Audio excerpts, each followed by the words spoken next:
Hello, everybody. As advertised, this is going to be about Hamlet, the play, and other things. I was going to entitle it Hamlet, or The Problem with Great Works of Literature, but I just said I'd go with Hamlet because that sounded a bit pretentious. A lot of this is going to sound pretentious, and there's nothing I can do about it. Alright? It's just things I feel about Hamlet and great works of literature, and I understand it's going to sound kind of... Yeah, it is. It's going to come across a bit like that, and you're all just going to have to get the hell over that while we talk about these things in a little while.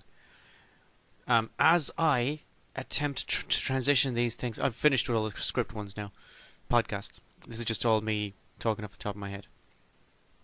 And as I transition into the more free-range ones, I suppose, I should probably start talking about things that I've done during the week, which for a anti-social shut-in that's going to be a very slim volume. But this week I did go to various stuff that was happening for the Junction Festival. I went to a raw food demo with the model, I guess Roz Purcell is her name. The same as my name. We're not related in any way. In fact, as far as I know, we're not related to any of the Purcells in Clonmel, of which there are many. I don't know if any of them are related to each other. It's really weird. Or exactly what you'd expect given a certain set of circumstances about diffusion of populations and so on. We're all Normans, though. They're only all blow-ends. Sure, we've only been here for 1400 years. Anyway. So yeah, not gonna lie. I was expecting a slightly aloof airhead with a variety of ridiculous, unsourced opinions. And I could not have been more wrong. She's not aloof at all. She's very friendly and kind of disturbingly down to earth. And she's done her research on all these food stuff. And she's nice. So I was going there with a very skeptical attitude, saying, oh, this is going to be interesting. If I can talk, she's going to sort of launch into a sidebar about homeopathy or something. But no, everything was completely straightforward. She encouraged people to eat local produce wherever you are, which is essentially what Gordon Ramsay says in every show he does. And all the other stuff she said about food was very straightforward and made sense, and good for her. Yeah. So, after 41 years, still haven't learnt. Do not judge people. No judging. You just can't judge anyone. I mean, I'll still try, because when you're interested in something, you should make the effort. But, no, I got her all wrong. That's not the first time I've got somebody all wrong, by the way. This is something that happens to me regularly. I just get a set of ideas in my head about someone, and then I start talking to them or whatever, and I'm like, oh, Jesus. No, I got that all wrong, didn't I? Yeah, happens all the time. So, if I come across as non-judgmental, it's not because I'm morally, a good person or anything. It's just years of experience hammering it into my brain. Just stop judging people because it's going to kick you in the ass in the end. So that's my fault. I had a series of expectations and they were not met, and that's a good thing. It's a very good thing. So yeah, I want to talk about Hamlet, or the problem with great works of literature. And you know what? I will talk about that in a bit.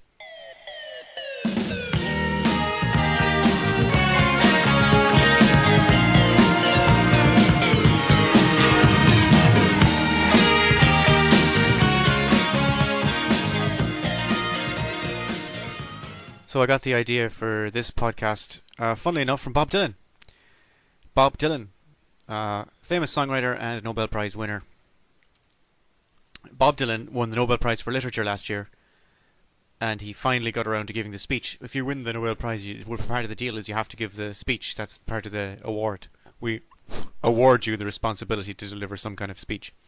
And he didn't know what to say because he's Bob Dylan, So it took him a while to nail something together, and eventually he did. And it's essentially just 3 book reviews. That's it. At the start, he says, I have no idea why a songwriter would get a prize for literature because none of this is literature. And then he said, I was trying to figure out exactly how my songwriting might relate to literature, even hypothetically. And then he launches into these 3 book reviews. He reviews Moby Dick by Herman Melville, All Quiet on the Western Front by someone else, and another one. I forget. But I remember the Moby Dick review because it was hilarious. The reviews they're not like nothing you've ever heard, like apocalyptic book reviews, right? It's like as if the reviews were a Bob Dylan song, which I suppose they kind of are, but they're good. And the classic line at the end, he reads out some John Donne poem, right? And he just says, "Oh, I don't know what that means," you know.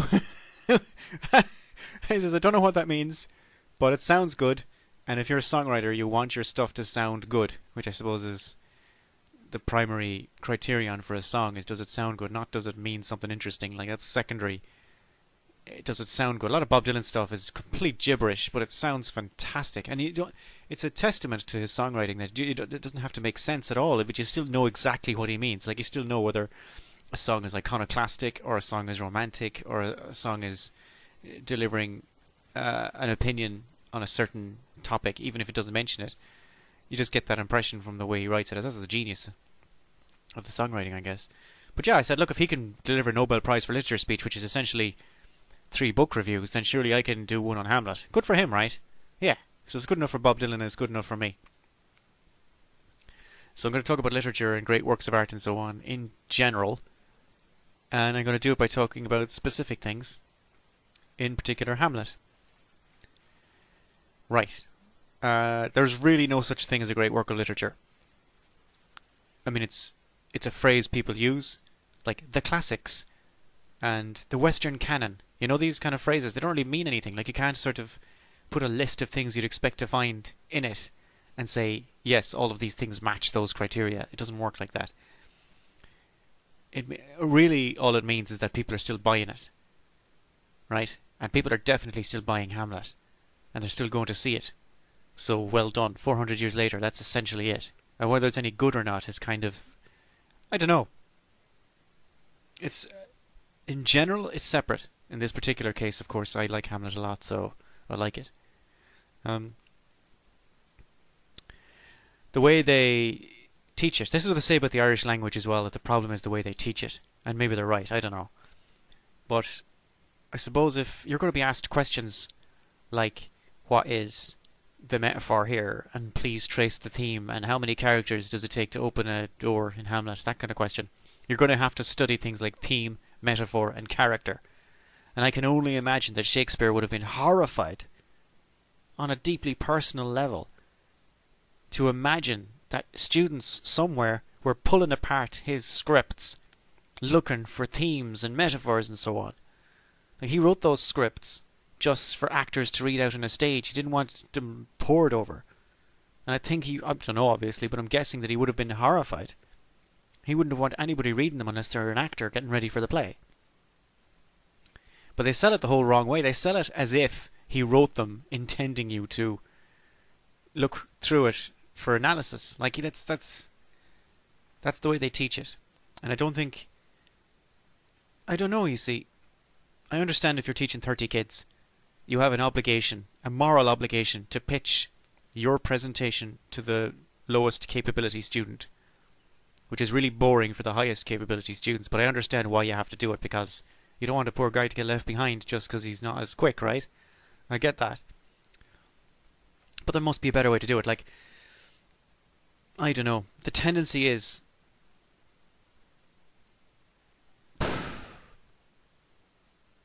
like, if you want someone to like it, to someone to feel the, about Hamlet, don't lead with, this is a great work of literature, because you're already putting all those people on the back foot. They're already feeling stupid that they're not going to get it. You know?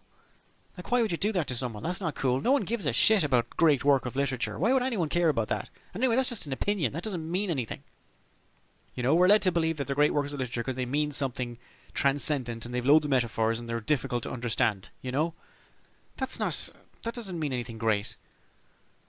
Like, well, sometimes. I mean, Finnegan's Wake is genuinely difficult to understand, but Ulysses is alright.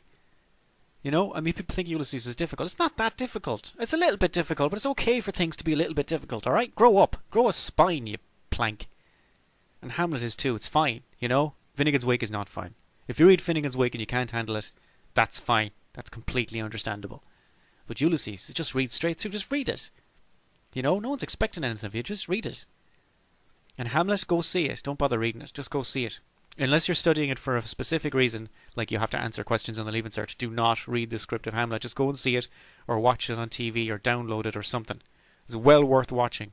Reading it, unless you have to, I wouldn't bother. Any play script. What do you call it? There's a word for play scripts. What do you call them? Scripts. Just scripts, is it? I don't know. Yeah, but there's a tendency when you're teaching Hamlet, they lead with things like Shakespeare was born in blah blah blah, and he did this and he did that. You know, like I can't even finish that sentence. I just said blah blah blah. I mean, if you don't care, like why the hell? Why would anyone care where he was born and so on? It doesn't make any sense. You worry about all that kind of thing after you've decided to give a shit, not before. And if you don't give a shit about Hamlet, you're just going to switch off. I don't give a damn about some guy who was born 400 years ago. What a load of rubbish. Can you blame any student for having that response? Because that's how they're... You don't lead with that, right? So let's say you love, like, Rihanna or whatever, right? You don't lead with, oh, Rihanna was born in wherever she was born, Jamaica or whatever, and she had these many sisters and stuff. You don't give a shit. How you start with Rihanna is you hear something on the radio, like you hear all the single ladies, and you're like, oh, that's fantastic. Or California girls, Daisy Dukes on. They're all the same to me. Sorry, that's a white girl, isn't it? But that's not the point. The point is, you hear the song, and you're like, oh, that's really cool. And then oh no, she did the Umbrella song, didn't she? That was Rihanna, right?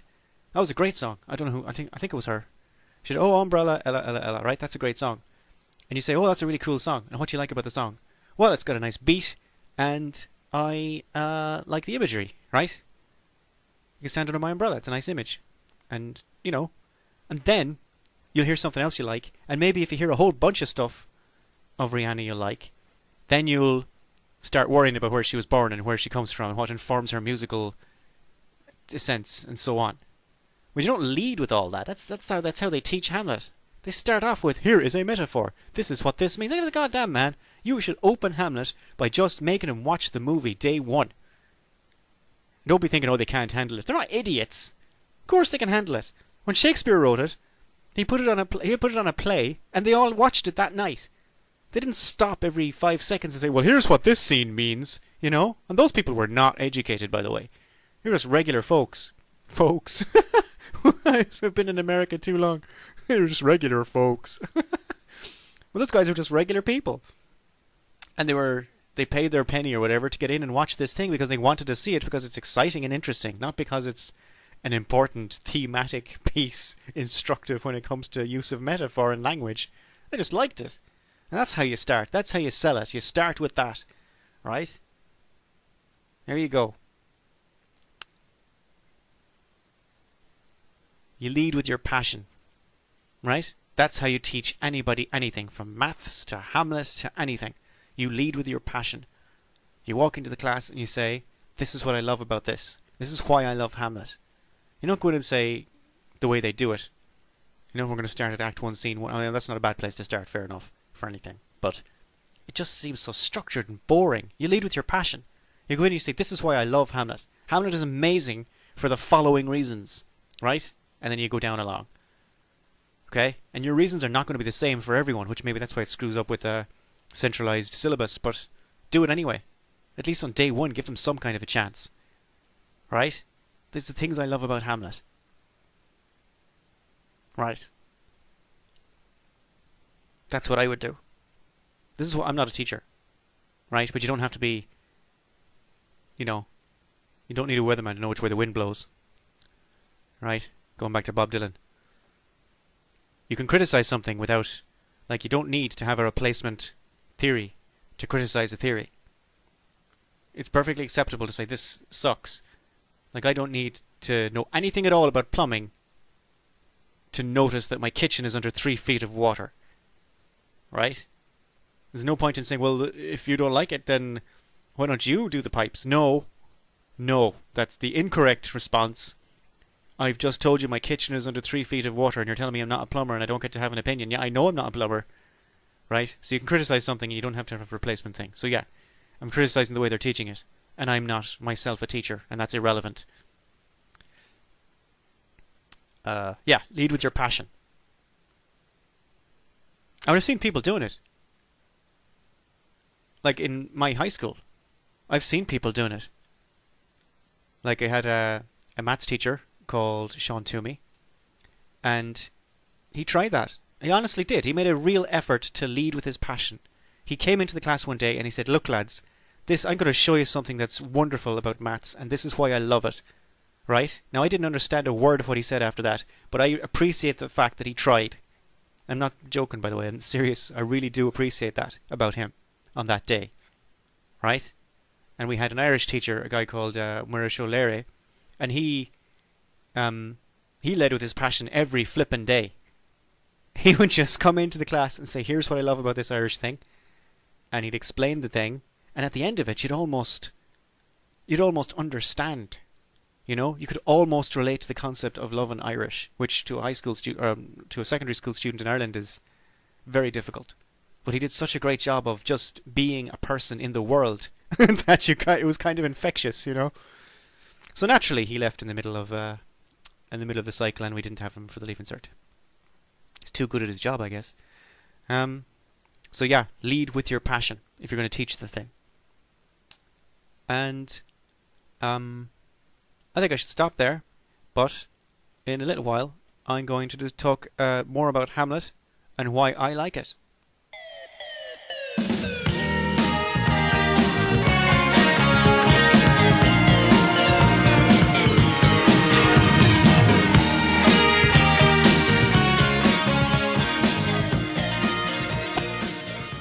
Oh, what's the point? What's the point? Literature is supposed to challenge you. It's supposed to make you a better person, or at least want to be a better person.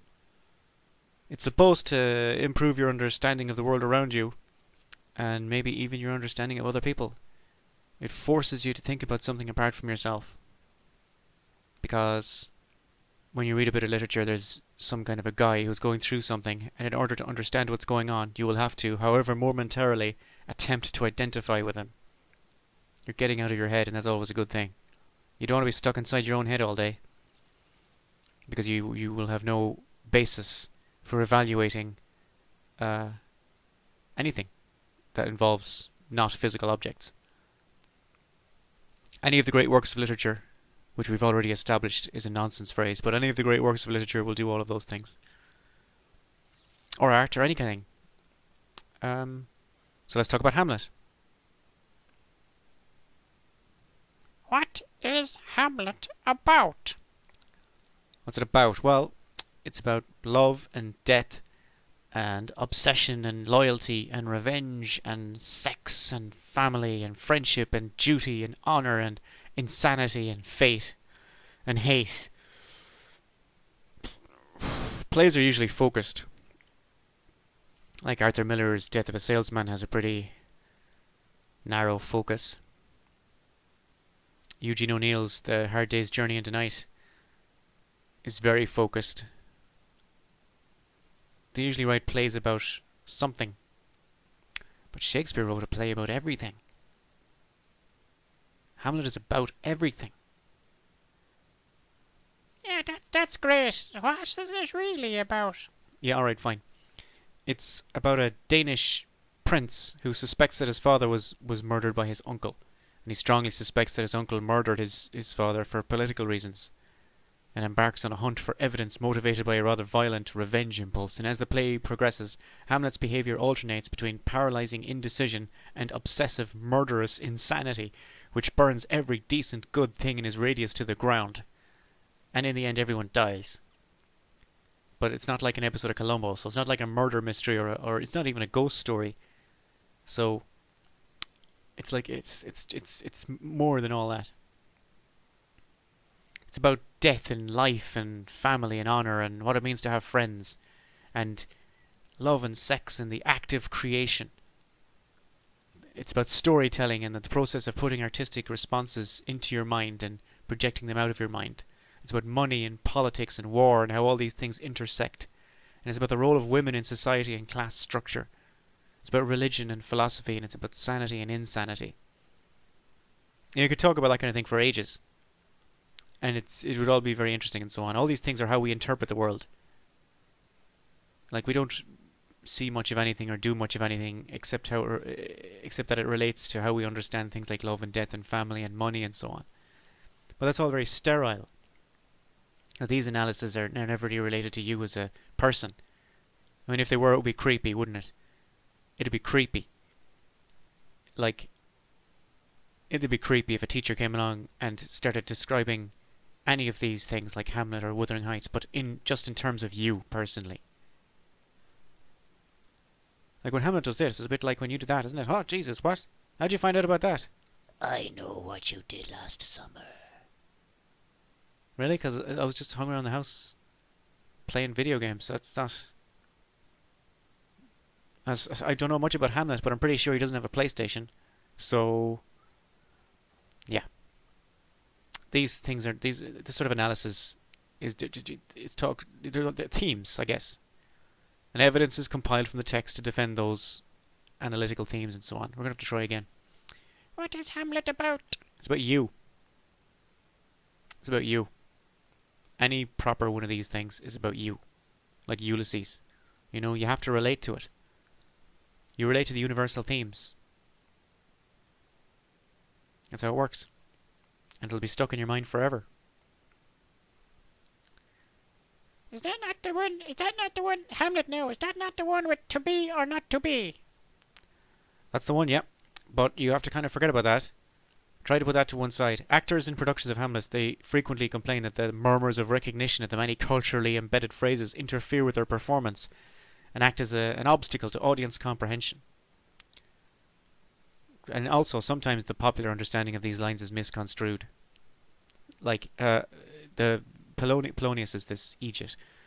The familiar speech by Polonius to his son about how to conduct himself away from home includes the line, "Neither a borrower nor a lender be." Neither a borrower nor a lender be, to thine own self be true. And the speech is often regurgitated as advice for the young. But Shakespeare obviously intended Polonius like as a semi-senile, platitude-ridden git. So he gave him all these ridiculously platitudinous things to say to make fun of him. So when you hear neither a borrower nor a lender be, you're justified in saying, "Ha ha, you idiot." That's a joke line. I mean, it's not ha ha ha, but it's a joke line. You're not supposed to take it seriously. And if you do, you're missing the whole point. Just watch the play. Forget about hunting for clips you recognise from indie album titles and just listen to the lines. There's an old joke about a lady who saw Hamlet and afterwards they asked her what she thought and she say, "I don't see why people like that play so much. It's nothing but a bunch of quotations strung together."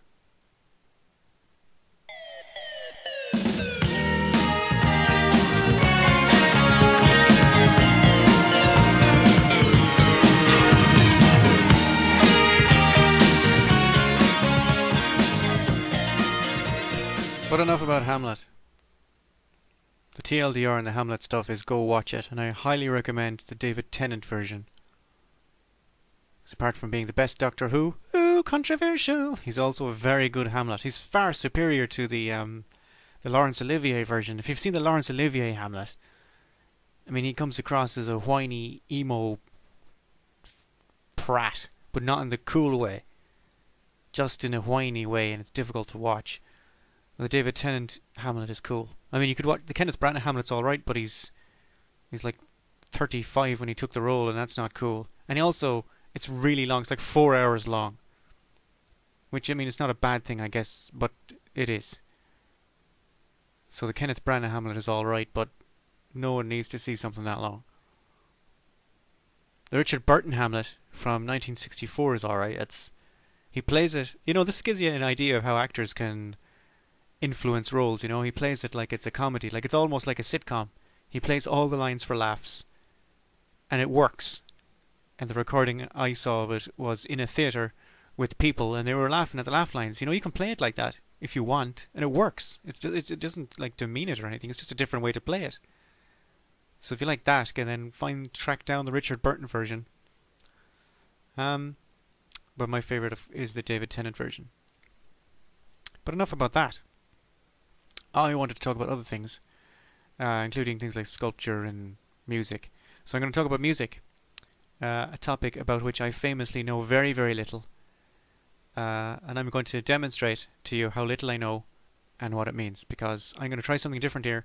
I'm going to flip up a different bunch of images. It's going to be like a Wikipedia treasure hunt that I went on once about music. Right? Here's what happened. I was listening to Herbie Hancock, a jazz musician, used to work with Miles Davis, and he released his own thing called Cantaloupe Island. Right? And I wanted to know more about. I love all that kind of stuff, and I wanted to know more about it. So I wanted to know more about jazz and so on. So I googled the album Cantaloupe Island. Alright, I'm not sure how this is going to look, but I'm going to pretend like it's all good. This is the Wikipedia page for Cantaloupe Island, and over in the box on the right, under the little yellow lines, it says released 1964, genre modal jazz. Right? So as you can see there, the genre of this album is modal jazz, which means about as much to me as any other kind of jazz. But I had an idea in the back of my head that jazz is supposed to flout rules rather than make up new ones. So I clicked on it. Okay, again I'm going to assume you can see it. Modal jazz is jazz that uses musical modes rather than chord progressions as a harmonic framework. That is a sentence in the English language that appears on Wikipedia. So modal jazz uses musical modes rather than chord progressions. Now both of these things mean nothing to me. So I clicked on them. Mode. Music. In the theory of Western music, mode, from Latin modus, generally refers to a type of scale coupled with a set of characteristic melodic behaviors. A mode is a scale coupled with a set of characteristic melodic behaviors. That doesn't tell you much, does it? That sounds like a description of pretty much anything by anyone ever. So this is clearly a dead end. So let's try chord progression. A chord progression or harmonic progression is a series of musical chords or chord changes that aims for a definite goal of establishing or contradicting a tonality founded on a key, root or tonic chord, and that is based upon a succession of root relationships. Again, that is a sentence that just occurred in the English language.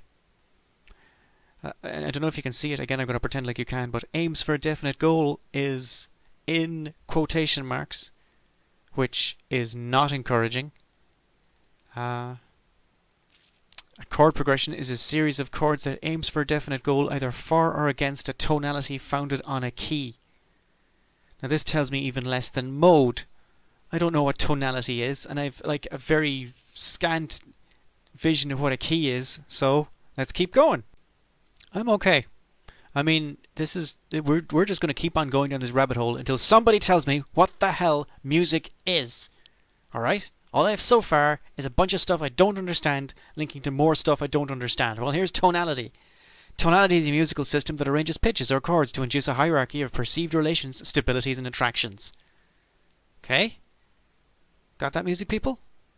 A tonality is a musical system that arranges notes into a thing of perceived relations. Surely that's all fucking music! Holy shit! I'm trying to understand, you know? Okay, fine.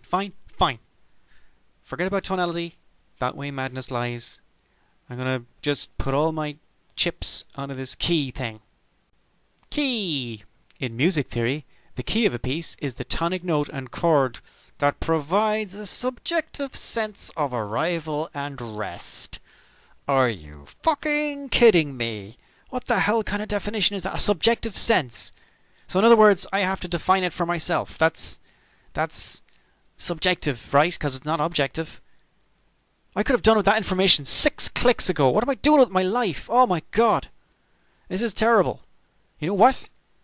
I'm just going to go back to the start and I'm going to take everything I learnt and I'm going to tell you what music is. I'm just going to flip up the original thing. Okay, I got into this whole thing because of Cantaloupe Island by Herbie Hancock, and I wanted to know what different types of jazz meant and so on. I've given up now because there's no point. There's no point. It's just all rubbish. There's no point. There's no science to any of this. It's just... Alright, here we go. You ready? Modal jazz is based on a series of notes related to each other in specific but unspecified ways. And they have to be unspecified because otherwise it can't be subjective, right? necessarily unspecified ways designed to produce or not produce a specific effect which everyone has to define for himself.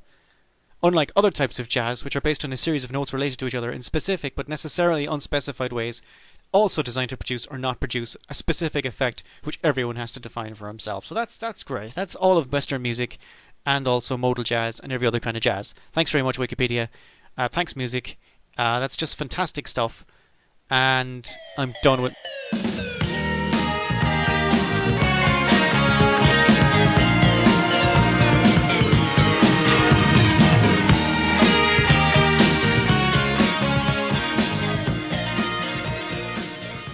Okay, sorry about the last bit. I got carried away. I edited it a bit janky because I wanted to cut out all the shouty, ranty bits. And I dropped the microphone a few times and I threw it around the room, and nobody needs to hear that either. So, I think I got most of it, and I edited it down to the nice bits. I don't like... It's just... I don't like being taken for a ride. I don't like scams, and... It's looking like the whole concept of music is a scam. Like ironing, you know? No one ever needs to iron anything. You know that's a scam, right? That's a scam to sell irons, and there's an auxiliary ironing board industry based off that entire scam. Ironing is a scam. Anybody says, "Oh, I want to iron this thing," no, it'll be fine. Who irons sheets and shirts and things? Just wear the thing.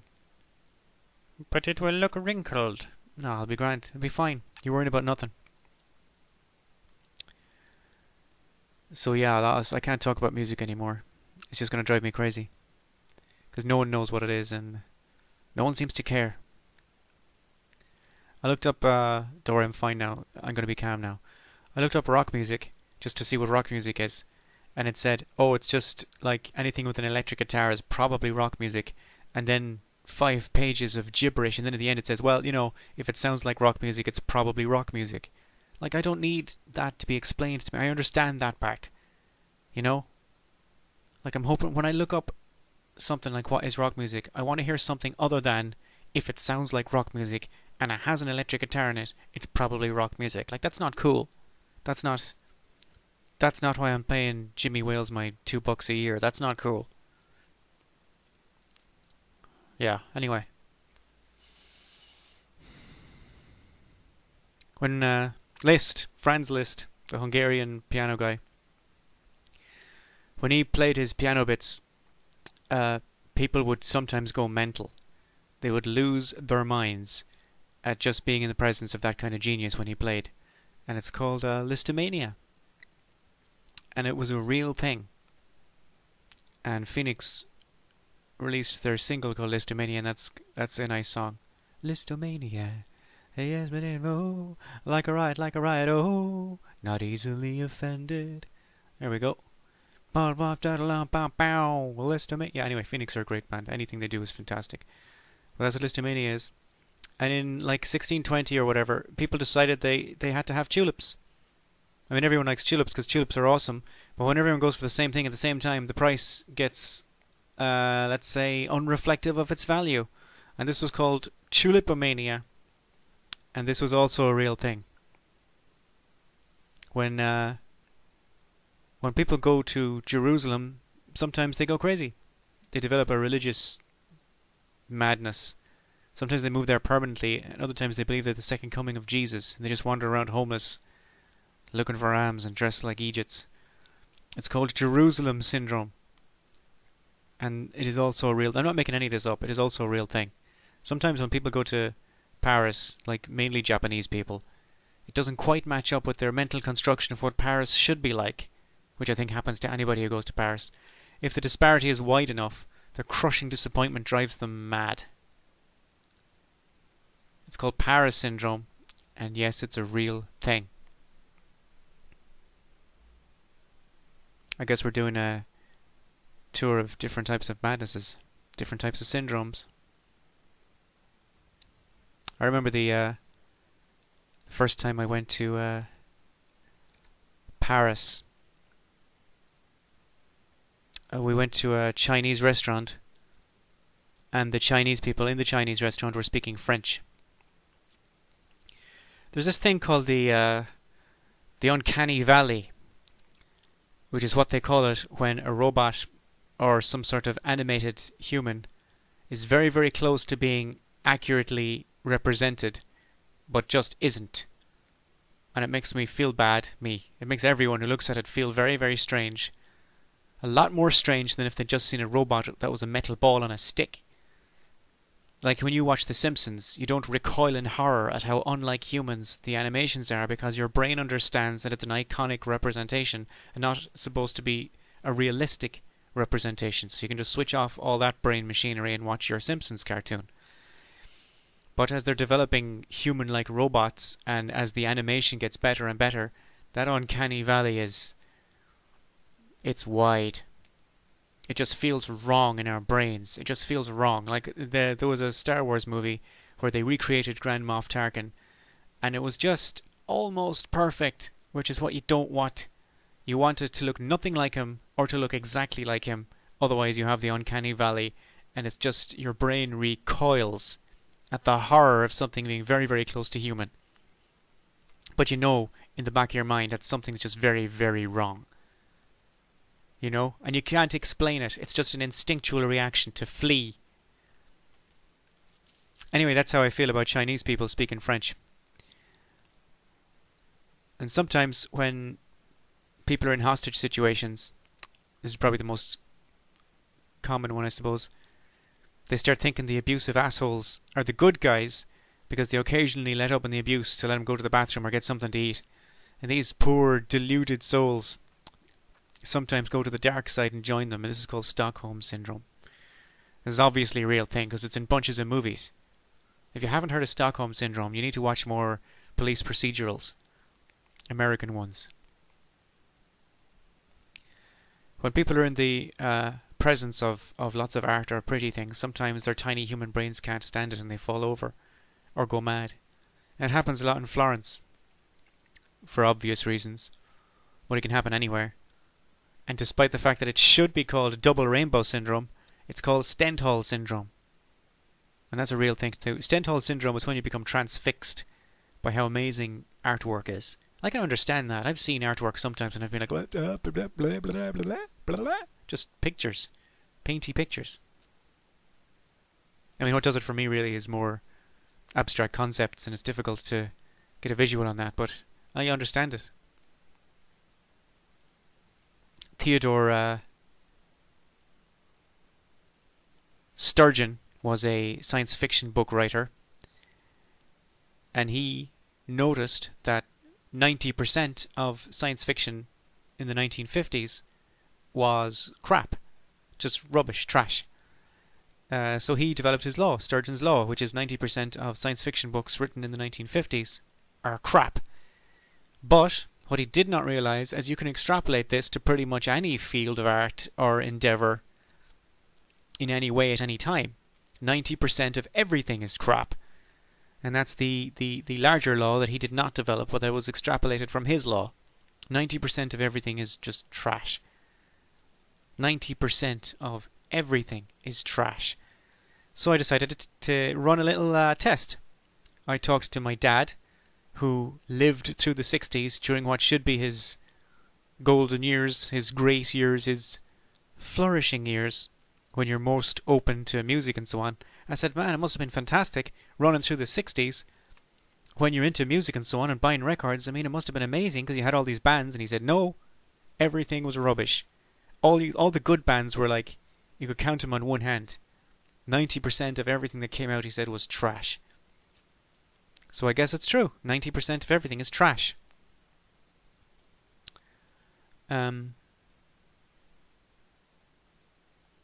So all artworks, all paintings, all music, all pop music, all rock music, whatever you're into, 90% of it is trash. And at the back of your head, you know that. And it's okay. It's fine, because if we have to pay 90% trash for the 10% solid gold, I'm okay with that. I am perfectly okay with having 90% of my electronic dance, well, not dance music, but my electronic synthesized stuff that I listen to. If I get an LCD Soundsystem, at the end of it, I'm okay with that. Yeah, that's fine. But it's true. 90% of everything is rubbish. And that's okay.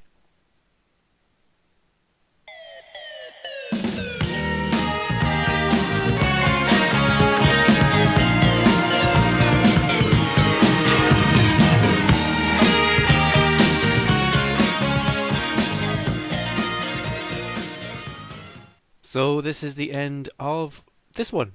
I wanted this to be about art and literature and so on, and we just, I guess, came to the conclusion that 90% of everything is crap, which is not where I wanted to go originally, but I told you I haven't scripted any of these things, so whose fault is that? It's still my fault, yeah, I know.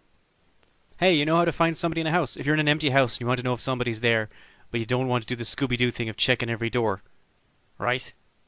Here's what you do. You just sing out, you say, "When you're alone and life is making you lonely, you can always go." As loud as you can. Just sing that, and if there's somebody in the house, they will definitely come back with "downtown," right, wherever they are. It's villains, thieves, whatever, can't help themselves. It's just one of those things. Right? Now you know. Helpful tips. Nothing to do with art and literature. I wanted to talk about Hamlet, and I actually wanted to talk about a bunch of other books, but come on. The way this is going is I'm going to talk about all the things that these are all supposed to be like dedicated podcasts about this or about that, but actually what's been happening is I've been just dropping in the subject matter of all the podcasts into every podcast. So they're really just all about whatever I feel like talking about at the second. I don't know if that's good or bad. It's probably bad. Don't care. So this is the last bit. You'll be relieved to hear. How do we end this? Well, this is probably going to sound strange to foreigners, but Irish people will understand immediately what I'm talking about. I once spent an entire summer confusing ducks. The problem is, in Ireland, ducks have no natural enemies. So if they get organised at all, they can create havoc in the local ecosystems by pretty much running everything else off their patch. All the little animals, you know. The trick is to make sure they don't organise. Now, the Department of the Environment that used to arrange programs for high school students at a loose end during the summer would get paid to go to the lakes and rivers and so on and harass the ducks. Now, this was never anything too serious, you know. Like, there were specific guidelines laid down about what you're definitely not allowed to do. So you're not allowed to steal eggs, and you're not allowed to kill the ducks or anything. But I spent ages banging dustbin lids and making very sarcastic comments. Anything to break their concentration. These, you know, yeah, like, I suppose like a right-wing dictator.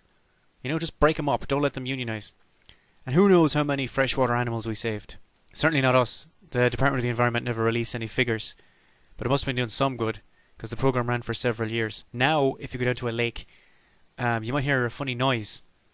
And the noise is actually, there's a countrywide system of computer-controlled noisemakers to make sure the ducks can't get their act together as any kind of a... That's why ducks always look confused and they look kind of off. It's intentional.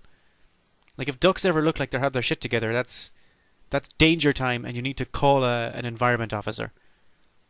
Right? Because they're pretty... And it's not, it seems to go across breeds as well. It's not just one breed of duck, like it's all of them.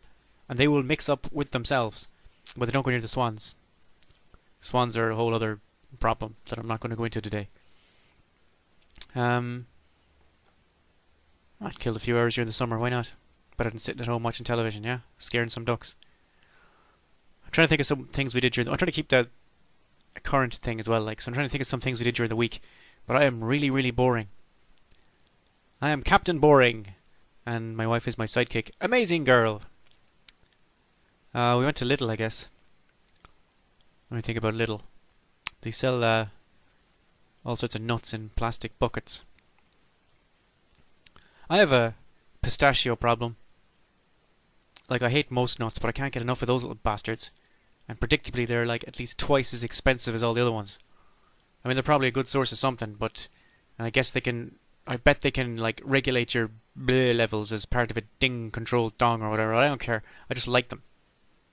I kind of have a grudging. Like me and pistachios, we exist in a carefully crafted balance of terror because I have a grudging respect for them. I like any kind of a food which doesn't just lie down and take it like a bitch. You have to work for pistachios. You have to jam your thumbnails into the gaps of varying sizes to pull apart the useless dry husk and get to the soft, fatty, salty, delicious stuff inside. There's effort, catharsis, and reward. 20 times a minute. We all have to have goals, right? Just buy some of them, shovel them out of the bucket a little, and look at them, little whores, coyly hinting at their wares. They don't want to reveal it all because they're not sluts, they're whores. They will let you destroy them, but you have to pay.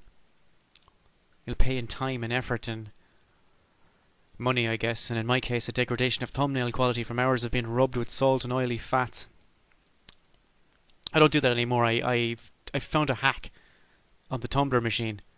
And the hack said you should use one of the discarded shell casings and use that to jam into the gap and open up your pistachios. And that has dramatically improved my life since somebody said it to me. So now I'm telling you, sharing tips across the internet. If you eat pistachios, use one of the discarded shell casings instead of your thumb. You can get them in packets as well, pistachios. You can buy them in little packets. And if you buy them in packets, you're going to see a few, maybe just one poor bastard who's fallen out of his shell at the end, trying to hide behind his more fortunate brothers. Bad luck, fucko. You are the weakest link. Goodbye.